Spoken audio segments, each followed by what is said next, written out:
Okay friends, देखिएगा दोस्तों अपन इस वीडियो में पढ़ने वाले हैं अपना अति महत्वपूर्ण topic tense, very important. Okay दोस्तों, देखिएगा दोस्तों, टेंस का टॉपिक जो हमारे 10th क्लास में क्वेश्चन आते हैं, एक आध क्वेश्चन अपन वो देख लेते हैं कि क्वेश्चन कौन सा आता है और हमें उस क्वेश्चन को हल करने के लिए किन किन चीज़ों की ज़रूरत है और हम उनको फुलफिल कैसे करेंगे। देखिएगा दोस्तों, अपना जो ये एक क्वेश्चन है दोस्तों, I go to Jaipur. I go to Jaipur yesterday. देखिएगा दोस्तों, इस प्रकार का क्वेश्चन अपने एग्जाम में आएगा। ये क्वेश्चन 2023 में जो माध्यमिक शिक्षा बोर्ड ने जो मॉडल पेपर जारी किए उनमें से एक क्वेश्चन है। इस बार 4 ऑब्जेक्टिव दिए गए हैं, पर अपन तो बिना ऑब्जेक्टिव के भी इसको हल करने का प्रयास करते हैं। देखिएगा दोस्तों, अब इस टेंस को हम भरना चाहे कि यहाँ पर क्या भरे, वर्ब गो है, इसकी कौन सी फॉर्म भरे, फर्स्ट फॉर्म भरे कि सेकंड फॉर्म भरे, आईएनजी लगाएं, ये सब बातें। इसके साथ हेल्पिंग वर्ब कौन सी लाएं, यही। तो देखिएगा दोस्तों, यहाँ पर इस पूरे वाक्य को पढ़ने के बाद हमें इस वाक्य को पढ़कर ये पता करना है कि ये वाक्य किस टेंस में है, प्रेजेंट, पास्ट और फ्यूचर का पता करना है। और उसके बाद प्रेजेंट है तो प्रेजेंट का कौन सा है, इंडेफिनिट है, कंटिन्यूअस है या परफेक्ट है, परफेक्ट कंटिन्यूअस है, कौन सा वाक्य है ये। तो इस बारे में हमें पता करना होगा। और जब हमें ये पता चल जाता है कि ये पास्ट का कंटिन्यूअस है, यदि पास्ट का कंटिन्यूअस है तो हमें उसके बाद ये पता होना चाहिए कि पास्ट का कंटिन्यूअस होता है तो उसमें कौन सी हेल्पिंग वर्ब का प्रयोग करना है। ये बात हमें जानना है, मतलब दो बातें जानना, टेंस की पहचान और उसमें आने वाली हेल्पिंग वर्ब, तो हम आसानी से हल कर पाएंगे। दोस्तों, क्या किया जाए, देखो यहाँ पे आई गो टू जयपुर यस्टरडे, तो दोस्तों यहाँ पे एक शब्द दिया गया है यस्टरडे। तो इस यस्टरडे से ये पता चलता है कि ये वाक्य पास्ट का सिंपल है। ओके, इसने वाक्य का निर्धारण किया, कौन सा वाक्य है, पास्ट का सिंपल या पास्ट का इंडेफिनिट है ये। ओके, पास्ट के इंडेफिनिट में हेल्पिंग वर्ब क्या आएगी, वर्ब की सेकंड फॉर्म। ओके, इस वर्ब का क्या करें, वर्ब की सेकंड फॉर्म। पता चला क्या है, पास्ट इंडेफिनिट। इसने कहा वर्ब की फॉर्म को क्या करो, सेकंड फॉर्म बना दो। तो गो की सेकंड फॉर्म क्या होती है दोस्तों, वेंट। ओके, और हमने इसको भर दिया, ये सही है। तो देखिएगा दोस्तों, इस प्रकार से हमें इस वाक्य को करेक्ट फॉर्म भरने के लिए दो बातें कि एक तो वो सारे शब्द हमें याद होने चाहिए जिन शब्दों की सहायता से हम वाक्य की पहचान बड़े आसानी से करेंगे कि ये वाक्य किस टेंस में है। ओके, और दूसरी बात कि दोस्तों हमें सभी प्रकार के टेंसों की हेल्पिंग वर्ब याद होनी चाहिए। तो देखो दोस्तों, सबसे पहले तो अपन हेल्पिंग वर्ब याद कर लेते हैं कि किस टेंस में कौन सी हेल्पिंग वर्ब आएगी। और इसके लिए क्या करेंगे दोस्तों, 3 वर्ब हम याद करेंगे, उनकी तीनों फॉर्म याद करेंगे। तो उससे क्या, वो हमें हेल्पिंग वर्ब को याद रखने में भी साथ देती है और अन्य टेंस बनाने में भी। देखिएगा दोस्तों, हमारे पास 3 वर्ब है। पहली वर्ब है डू, दूसरी वर्ब है बी और तीसरी वर्ब जो हमारी है वो है दोस्तों हैव। इस वर्ब डू की पास्ट फॉर्म होती है दोस्तों डिड और पास्ट पार्टिसिपल होती है डन। बी के 3 रूप होते हैं दोस्तों, इज, आर और एम।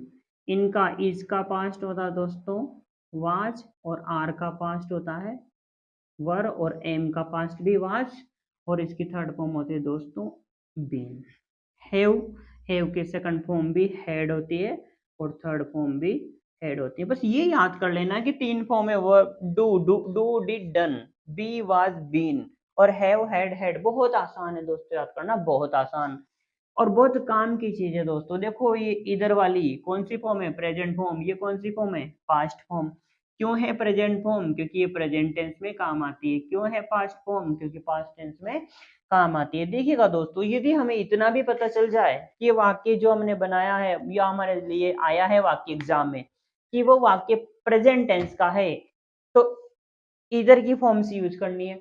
पता चला पास्ट टेंस का है तो सेकंड फॉर्म यूज हमें करनी है। और ये जो पास्ट पार्टिसिपल होता है दोस्तों, ये तो हमें यूज करनी होती है परफेक्ट टेंस में। और दूसरी बात है, जब पैसिव बनाते हैं तब वहां भी इनकी हमें आवश्यकता होती है।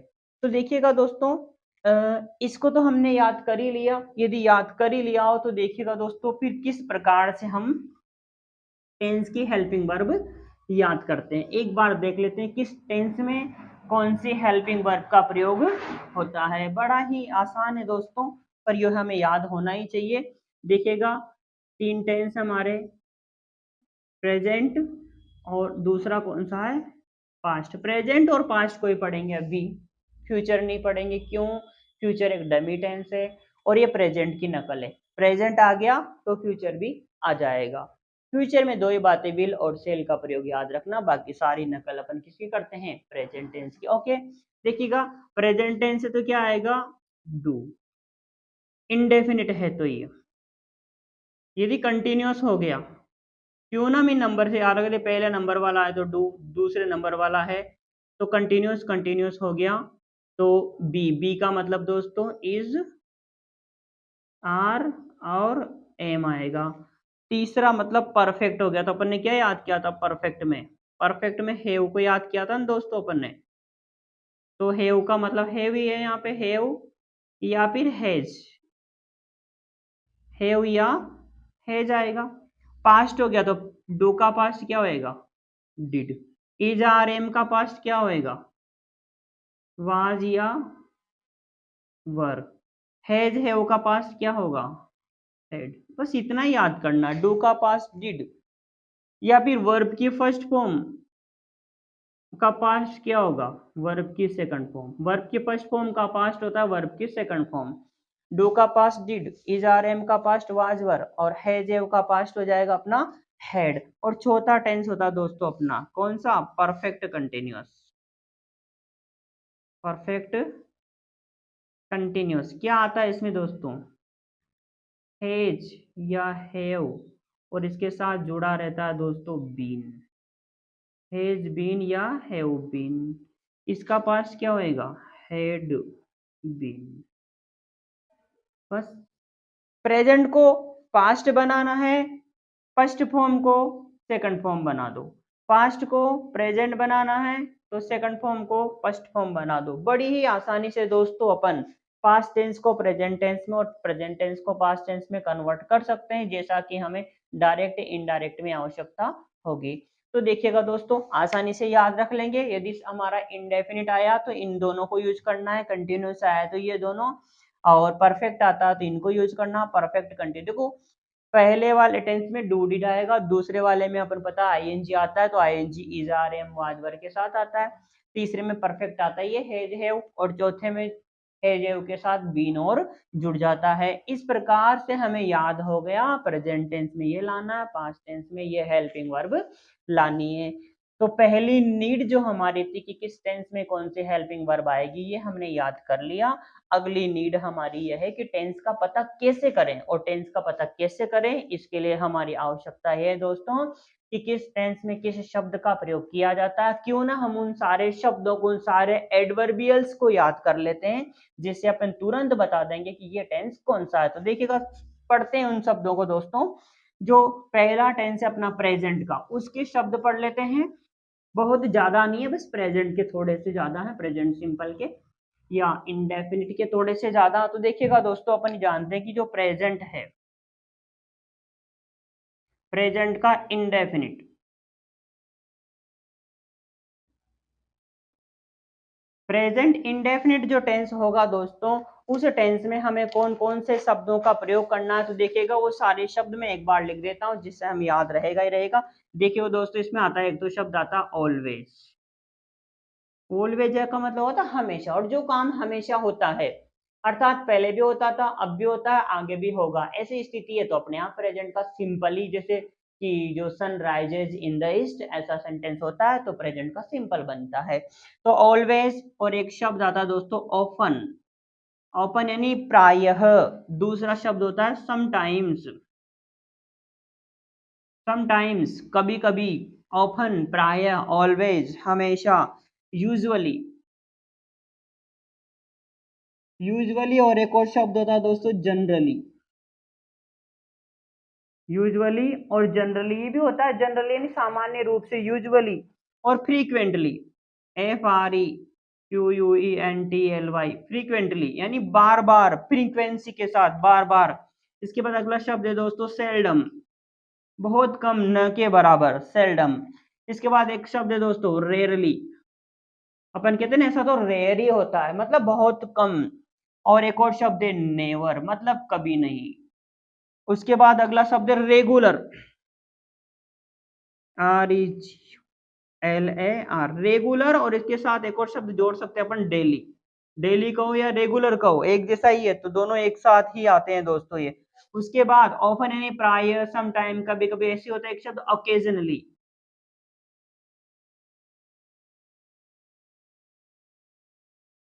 ओकेजनली, ओकेजन पर, किसी खास अवसर पे। और एक होता है दोस्तों इच, इच के साथ etch day, etch month, etch के साथ कुछ भी जोड़ दो। और ऐसे इच के साथ एक और शब्द आता है एवरी, इच और एवरी, इनके साथ अन्य शब्द चाहे कुछ भी जुड़े। एक और शब्द आता है दोस्तों ऑन संडेज, ऑन संडे नहीं, ऑन संडेज, एस भी जोड़ेंगे, रविवार, रविवार को। On Sundays, in the morning, in the morning, सुबह सुबह। इन द इवनिंग भी हो सकता है। और एक होता है देखो once a day, once a day, दिन में एक बार। Twice a day, thrice a day, इस प्रकार। ओके दोस्तों, बस इन शब्दों को हमें याद कर लेना है। और ये शब्द हमें दिख जाए तो तुरंत हमें प्रेजेंट का सिंपल टेंस भर देना है। और प्रेजेंट का सिंपल या इंडेफिनिट, प्रेजेंट का इंडेफिनिट की पहचान क्या है दोस्तों, बिल्कुल एस या ईएस लगा देना है। किसमें लगाना है, वर्ब की फर्स्ट फॉर्म में लगा देना है। परंतु यदि प्रेजेंट इंडेफिनिट हो लेकिन नेगेटिव या इंट्रोगेटिव हो जाएगा तो आसानी से दोस्तों उसमें डू या डज आ जाएगा। डज एक वचन के साथ आएगा, डू बहुवचन के साथ आएगा। देखिएगा डू के साथ नोट होगा या उस स्थिति में नेगेटिव में, और इंट्रोगेटिव में क्या होगा, डू आगे ही आगे होगा। ओके दोस्तों, तो हमें यदि ये शब्द दिख जाए तो एस या एस का प्रयोग कर लेना, यूं मान के चलते हैं। इस पर सब्जेक्ट का ध्यान जरूर रखना है। कौन से शब्द एक और बार पढ़ते हैं जिससे कि याद हो, ओकेजनली, सॉरी ऑलवेज, कौन सा शब्द है दोस्तों, ऑलवेज, हमेशा। ऑफन, प्रायः। समटाइम्स, कुछ समय, कभी कभार। यूजुअली और जनरली, सामान्यतया। फ्रीक्वेंटली, बार बार। सेल्डम, बहुत कम, न के बार। रेयरली, मुश्किल से। सेल्डम और रेयरली नेवर एक जैसे शब्द देखिए दोस्तों, सेल्डम बहुत कम, रेयरली बड़ी मुश्किल से, नेवर कभी नहीं, तीनों शब्द एक जैसे ही हैं। उसके बाद यहाँ यूजुअली, जनरली एक जैसे हम याद सकते हैं, याद रख सकते हैं। और सम टाइम ये देखो, और उसके साथ ही साथ ऑलवेज, ऑफन।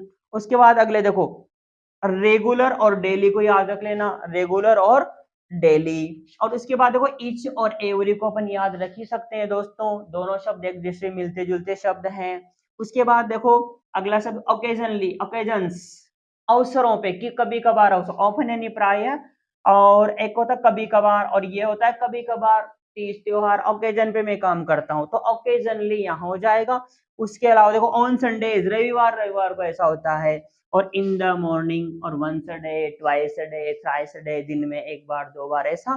तो इस प्रकार के शब्द आएंगे दोस्तों, तो ये कंफर्म है कि हमारा कौन सा टेंस हो जाएगा, प्रेजेंट का सिंपल टेंस होगा, इंडेफिनिट टेंस होगा दोस्तों। और जो इंडेफिनिट होगा उसमें हेल्पिंग वर्ब एस या एस आएगी वर्ब के फर्स्ट फॉर्म के साथ। इस बात को कंफर्म याद रखना। आगे अपन जो एग्जाम्पल बहुत सारे हल करने वाले हैं, वही एग्जाम्पल अपने हल करेंगे जो कई बार पिछले सालों 10th बोर्ड एग्जाम में आ चुके हैं, और आने वाले समय में अगले पेपर में भी वैसे ही आएंगे। हम सारे एग्जाम्पल्स को अच्छे से सोल्व कर लेंगे जो पिछले एग्जाम्स में आए हैं। तो दोस्तों यकीन मानिएगा कि आने वाले एग्जाम में जो टेंस आएगा वो भी उनमें से ही एक हमें जरूर मिलेगा। ओके दोस्तों, तो प्रेजेंट टेंस इस प्रकार से हो जाता है। दूसरा टेंस अपन पढ़ते हैं दोस्तों कि प्रेजेंट इंडेफिनिट के बाद प्रेजेंट का कंटिन्यूअस टेंस होगा तो हम कौन से हेल्पिंग वर्ब लाएंगे। तो देखिएगा दोस्तों, इज, आर, एम आता ही है प्रेजेंट के कंटिन्यूअस में, आईएनजी साथ में आती ही है। ओके, परंतु इतनी सी बात है कि पहचान कैसे करेंगे, बहुत आसान है, हम जरूर। देखिए टेंस कौन सा है, प्रेजेंट का कंटिन्यूस है। पहचान क्या है दोस्तों, हमें भरना है इज या आर या एम, और वर्ब की फर्स्ट फॉर्म के साथ क्या आएगा दोस्तों, आईएनजी। ये बात आएगी इसमें। पहचान क्या है, तो पहचान के लिए दोस्तों वही बात है, इसके खास शब्द, जो शब्द हमें याद रखना है। देखो ये दोस्तों, एक शब्द तो है at this time. At this time होता है इस समय। इस समय तो मैं टीवी देख रहा हूं, ऐसा कहते हैं अपन। इस समय तो वो ऐसा कर रहा है, तो एट दिस टाइम। और उसी का नाउ अ डेज, नाउ अ डेज, इस समय की जगह ये क्या होगा, इन दिनों। इन दिनों में 10वीं में पढ़ रहा हूँ, इन दिनों में अच्छी तैयारी कर रहा हूँ। तो at this time, now a days. और यदि at this time, now a days, इसी को एक और शब्द है दीज डेज। दीज डेज, इन दिनों, इन दिनों में ऐसा कार्य कर रहा हूं, तो ये भी प्रेजेंट का कंटिन्यूअस। और एक और देखिएगा दोस्तों, this evening. This evening, this के साथ कुछ भी जोड़ लो दोस्तों, दिस इवनिंग, इस शाम को। और एक और शब्द है नाउ, अब। तो देखो नाउ और नाउअडेज याद रख लेंगे। दिस और दिस, एट दिस टाइम, इसमें आ रहा है दिस, यहां भी आ रहा है दिस। और दिस का बहुवचन दोस्तों दीज। तो दिस याद रख लिया, दिस का बहुवचन दीज याद रखा। और नाउ याद रख लिया, नाउ के साथ नाउअडेज भी याद रख लिया, हमें याद हो गया। और इन दिस तो ये इवनिंग के साथ है, इसे तो ये शब्द तो दोस्तों हमें याद हो ही गए। एक शब्द और याद रखना है, देखो टुडे। टुडे, आज मैं वहां जा रहा हूं, today I am going to Jaipur, आज मैं जयपुर जा रहा हूं। ओके। और एक और शब्द है दोस्तों at present. At present, at this time, इस समय, और एट प्रेजेंट, इस समय। तो देखिएगा कैसे याद रखेंगे, जहां दिस आ जाए तो प्रेजेंट का कंटिन्यूअस, जहां नाउ आ जाए तो प्रेजेंट का कंटिन्यूअस। बस बचा क्या शब्द, टुडे याद रख लेंगे, और एट प्रेजेंट। इस प्रकार के शब्द हैं दोस्तों, इनको याद रखेंगे तो कौन सा टेंस आएगा अपना, प्रेजेंट का कंटिन्यूअस आएगा। अच्छे से याद रख लेना है दोस्तों, हम इसमें कोई गलती नहीं करने वाले हैं। और प्रेजेंट का कंटिन्यूअस आया तो हेल्पिंग वर्ब क्या आएगी, कंटिन्यूअस। जहां जहां कंटिन्यूअस शब्द हम सुन लें वहां हमें आईएनजी का प्रयोग कर देना है। आईएनजी हमेशा फर्स्ट फॉर्म में ही लगती है, जब भी दिमाग में सुनाई दे कंटिन्यूअस, समझ जाओ आईएनजी। और फिर और क्या होगा, प्रेजेंट कहा तो फर्स्ट फॉर्म, पास्ट कहा तो सेकंड फॉर्म, प्रेजेंट कंटिन्यू कहा तो is are am, past continue कहा तो वाज वर्ब का प्रयोग हमें करना है। एक और बात दोस्तों, प्रेजेंट कंटिन्यू है तो यहाँ पे दिस आ रहा है, यदि इस दिस को बदलकर मैं क्या बना दूं दोस्तों, देट। देट मॉर्निंग, और डेट का बहुवचन दोज, ऑन दोज डेज। तो इस प्रकार के शब्दों को याद, मतलब दिस का दैट बना देते हैं दोस्तों अपन, तो निश्चित रूप से हमारा जो प्रेजेंट कंटिन्यू किसमें चला जाएगा, पास्ट कंटिन्यूस में चला जाएगा, ज्यादा याद करने में दिक्कत नहीं होगी। ओके दोस्तों, तो यही शब्द हैं जो प्रेजेंट कंटिन्यू में है। याद रखें कौन सा, दिस याद रखना है, नाउ याद। शॉर्ट में क्या क्या याद रख सकते हैं अपन, एक तो दिस, एक नाउ, और एक टुडे। बस 3 शब्द याद रख लीजिएगा दोस्तों, तो क्या होगा, प्रेजेंट का कंटिन्यूस हो जाएगा। यदि इनके अलावा दूसरा आ रहा हो दोस्तों तो चांस है कि हम प्रेजेंट के सिंपल पे जाएं, ऐसा हो सका होगा। ओके दोस्तों, परफेक्ट देखते हैं। प्रेजेंट का यदि परफेक्ट टेंस आएगा तो हमें उसमें कौन सी हेल्पिंग वर्ब का प्रयोग करना चाहिए, तो देखिएगा सबसे पहले प्रेजेंट का परफेक्ट। तो प्रेजेंट का परफेक्ट, जो प्रेजेंट का परफेक्ट होगा उसमें हेल्पिंग वर्ब क्या आती है दोस्तों, हैव। और यदि एस लगा दो तो हैज। उसके साथ क्या आता है, वर्ब की थर्ड फॉर्म आती है दोस्तों। ये हमें हेल्पिंग वर्ब रखनी होगी। पर इसमें शब्द कौन से आते हैं, देखिएगा दोस्तों, टुडे कभी कभार ऐसा होता, फिर तुम कहोगे टुडे तो प्रेजेंट के कंटिन्यूअस में भी आ गया, और टुडे प्रेजेंट के परफेक्ट में भी आ गया दोस्तों। यदि ऐसा हो जाता है तो हमें टेंस को थोड़ा और, टेंस को पढ़ना है, वाक्य को पढ़ना है, दिए गए वाक्य को, उससे भी हमें बहुत सारी जानकारी होती है। कुछ शब्द होंगे जो 2-3 टेंसों में हमें मिल सकते हैं, पर वहां पे ऐसा कंफ्यूजन हो तो फिर हमें पूरे सेंटेंस को पढ़कर समझकर हमें पता करना होगा। तो देखिएगा टुडे, दिस मॉर्निंग, ये भी आपको लग रहा होगा लेकिन दोस्तों जो कंफ्यूजिंग शब्द होते हैं वो कम ही देगा एग्जाम में। इसके बाद एक खास शब्द है इसका जस्ट, जस्ट आ सकता है दोस्तों। टिल नाउ, ये शब्द क्या, टिल नाउ, वहां क्या था नाउ, और यहाँ क्या हो गया टिल नाउ। एक शब्द होता ऑलरेडी, ऑलरेडी मैं ये काम कर चुका हूं, तो दोस्तों ऑलरेडी परफेक्ट में ज्यादा आना चाहेगा प्रेजेंट के सिंपल की अपेक्षा। उसके बाद देखिएगा दोस्तों अपन और शब्द देखते हैं, रिसेंटली। रिसेंटली में कोई दो राय नहीं है, ये प्रेजेंट के परफेक्ट में ही आएगा। रिसेंटली मतलब अभी अभी, या लेटली, LAT, लेटली वो भी होता है सबसे बाद वाला, वो भी अभी अभी कहलाएगा लेटली। उसके बाद देखो not yet, not yet, yet यानी अभी तक भी नहीं, नॉट एट अब तक नहीं। सो फार, एक शब्द और होता है दोस्तों, सो फार अब तक, सो फार। और बाय नाउ, यहाँ क्या है दोस्तों बाय नाउ, वहां क्या टिल नाउ, बाय नाउ के आगे कुछ जुड़ जाए तो समझना परफेक्ट, और नाउ आगे आगे रहे तो समझना कंटिन्यूअस। उसके बाद दोस्तों देखिएगा नेवर और एवर भी आ जाता है इसमें, नेवर और एवर। पर इससे एक बात तो पता चल रहा है दोस्तों, नेवर एवर इस प्रकार के शब्द हैं, वो ये तो है कि प्रेजेंट में आ रहे हैं, चाहे वो प्रेजेंट के इंडेफिनिट में भी आ रहे हो और प्रेजेंट के परफेक्ट में भी आ रहे हैं, पर आ तो प्रेजेंट में रहे, इसलिए हमें पास्ट फॉर्म पे तो जाना ही नहीं है। सबसे पहले किस पे, प्रेजेंट की फॉर्म पे ही जाना है हमें, और थोड़ा सा कंफर्म करना ही होगा कि ये जो है किस टेंस में है, वो वाक्य को पढ़कर करेंगे। ओके दोस्तों, तो देखिएगा today, this morning, just, till now, already, recently, lately, not yet, so far, by now, never, ever, इस प्रकार के शब्द दिख जाएंगे तो दोस्तों हमें हैज, हैव और वर्ब की थर्ड फॉर्म ही प्रयोग करनी है। इस प्रकार से अपन इन वाक्यों को भी बना लेंगे दोस्तों। जैसे अपन एग्जाम्पल सोल्व करेंगे बहुत आसानी से हम इन चीजों को समझ पाएंगे। ओके, अब अगला टेंस कौन सा होता है देखिएगा, प्रेजेंट का परफेक्ट का कंटिन्यूस होगा तो उसमें कोई दिक्कत नहीं है दोस्तों, परफेक्ट का कंटिन्यूस होता है, कंटिन्यूस में ज्यादा पहचान याद करने की जरूरत नहीं है। क्या होगा उसमें, उसमें हेज आएगा या फिर हेव आएगा, उसके बाद क्या आएगा बीन आएगा, उसके बाद क्या आएगा सिंस फोर आएगा, सिंस या फोर आएगा, उसके बाद क्या आएगा टाइम आएगा।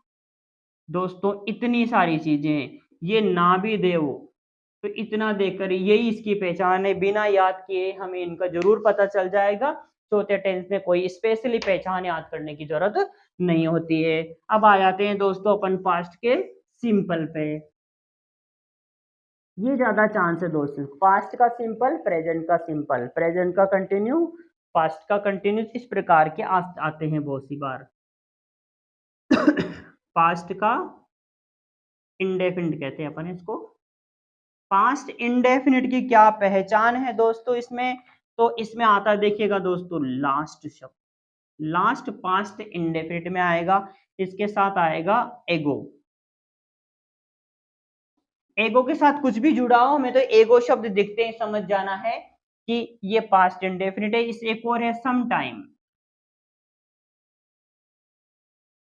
वहां था दोस्तों समटाइम्स और यहाँ है सम टाइम, समटाइम्स तो प्रेजेंट का सिंपल, सम टाइम तो पास्ट का सिंपल, एस लगाए तो प्रेजेंट नहीं तो पास्ट। उसके बाद sorry sorry some time back, some time back रहेगा इसमें, सम टाइम बैक। उसके बाद होगा जस्ट नाउ, जस्ट नाउ। अगला शब्द है यस्टरडे,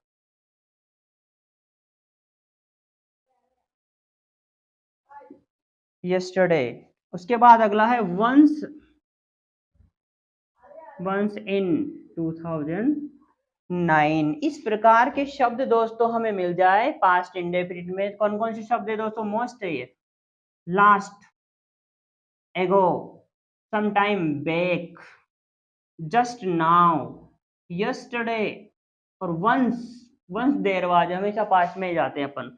इस प्रकार के शब्द मिलेंगे दोस्तों तो हम उसको क्या मानेंगे, पास्ट का इंडेफिनिट मानकर उस वाक्य को बनाएंगे। ओके दोस्तों, पास्ट इंडेफिनिट हो गया। दूसरा क्या पढ़े, पास्ट का कंटिन्यूअस की पहचान हम याद कर लेते हैं।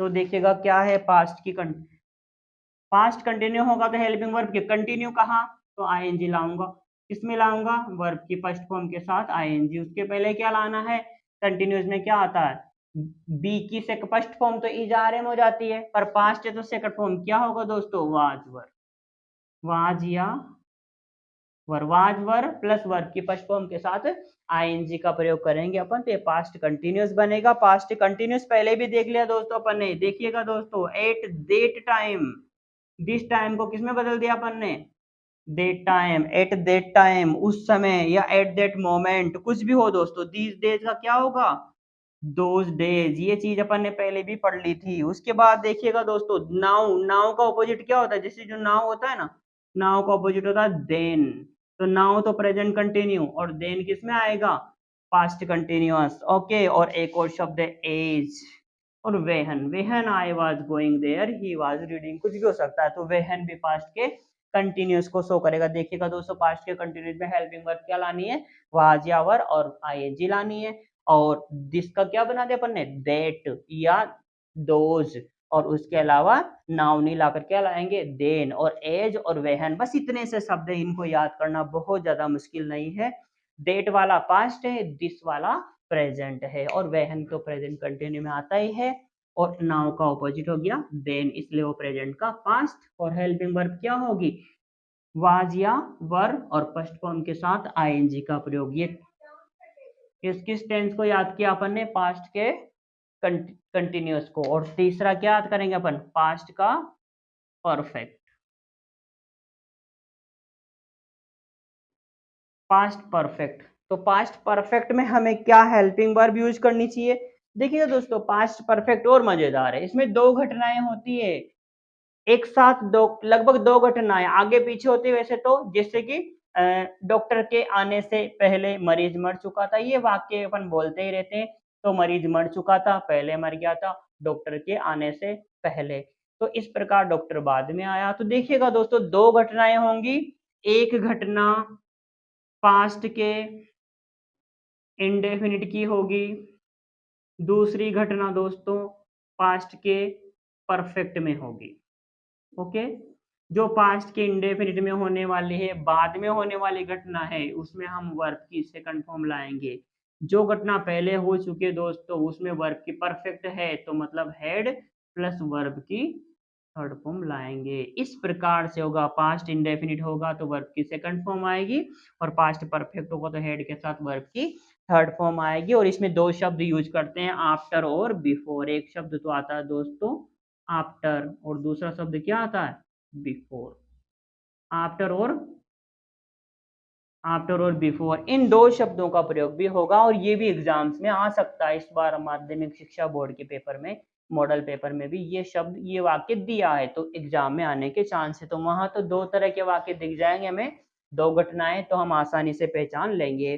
पास्ट का परफेक्ट कंटिन्यूअस मतलब चौथे नंबर का जो हमारा टेंस है दोस्तों, उस टेंस में बहुत ज्यादा चीजें ऐसी नहीं है जो हमें याद करनी है, जैसे कि प्रेजेंट के परफेक्ट कंटिन्यूअस में भी याद नहीं करनी थी इतनी, तो पास्ट परफेक्ट कंटिन्यूअस में भी नहीं। अब आ जाता है दोस्तों अपना फ्यूचर का सिंपल। फ्यूचर सिंपल की ज्यादा पहचान, ज्यादा कुछ याद नहीं रखना है दोस्तों।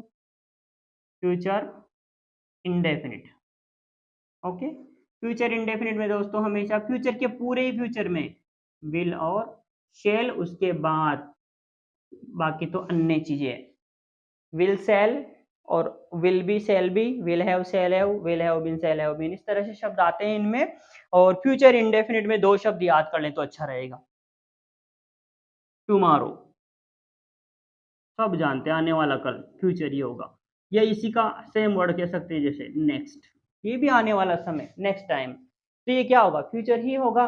तो फ्यूचर के इंडेफिनिट में इन शब्दों को हमें याद रख लेना है। ओके दोस्तों, ज्यादा बस इतने ही शब्द है खास, एक शब्द और हम याद रख सकते हैं, फ्यूचर का perfect continuous, future perfect continuous,